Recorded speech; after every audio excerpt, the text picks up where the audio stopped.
बार गणेश जी को भूख लगी तो उन्होंने एक सेठ के खेत से अनाज के कुछ दाने चोरी करके खा लिए। बाद में गणेश जी के मन में पछतावा हुआ तो वह पश्चाताप के रूप में सेठ के घर पर नौकर बनकर नौकरी करने लगे। एक दिन सेठ की पत्नी राख से हाथ धोने लगी तो गणेश जी ने उसके हाथ पकड़कर मिट्टी से धुलवा दिए। सेठानी ने सेठ को शिकायत की कि आपके नौकर ने मेरा हाथ पकड़ा था। सेठ ने इसका जवाब गणेश जी से मांगा।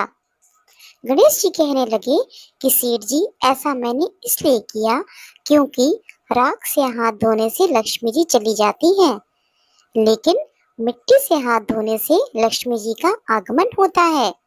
गणेश जी की बात सुनकर सेठ प्रसन्न हुआ कि यह नौकर तो बहुत ज्ञानवान है। कुछ दिनों के पश्चात सेठ ने गणेश जी को सेठानी जी को कुंभ मेला स्नान करा लाने के लिए कहा। सेठानी वहां पहुंचकर किनारे पर बैठ स्नान कर रही थी तो गणेश जी ने हाथ पकड़कर डुबकी लगवा दी। सेठानी ने इस बार भी सेठ से शिकायत कर दी कि यह नौकर इतने लोगों के बीच में मेरा हाथ पकड़कर पानी में ले गया। सेठ जी ने इस बार भी कारण पूछा। नौकर बने गणेश जी कहने लगे कि सेठ जी, सेठानी तो किनारे पर बैठकर गंदे पानी से नहा रही थी। मैंने इन्हें पकड़कर साफ पानी में ले जाकर अच्छे से डुबकी लगवाई, जिससे इन्हें अगले जन्म में राजपाट का सुख प्राप्त होगा। इस बार भी गणेश जी की बात सुनकर सेठ संतुष्ट हो गया। एक दिन सेठ के घर पर हवन की तैयारी चल रही थी।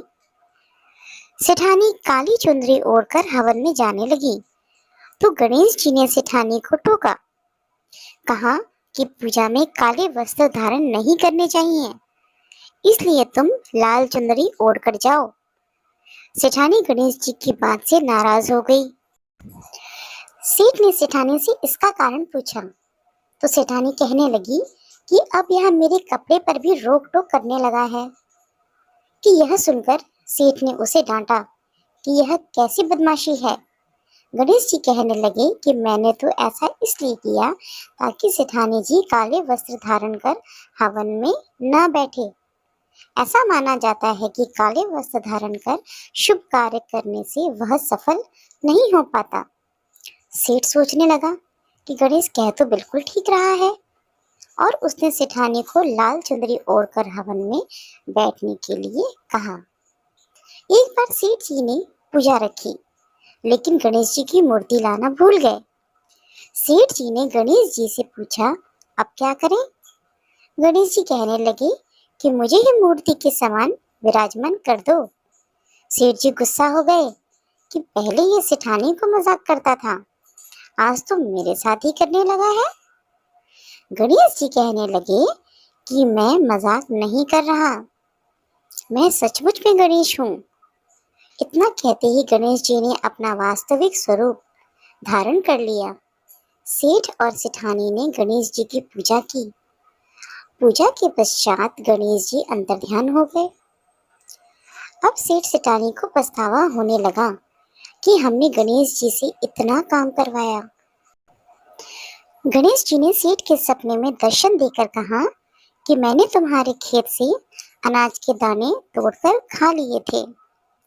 उसके पश्चाताप के रूप में मैंने तुम्हारे घर पर नौकर बनकर काम किया। तुमको किसी भी तरह का पछतावा नहीं करना चाहिए। गणेश जी की कृपा से सेठ का घर परिवार धन धान्य से परिपूर्ण हो गया।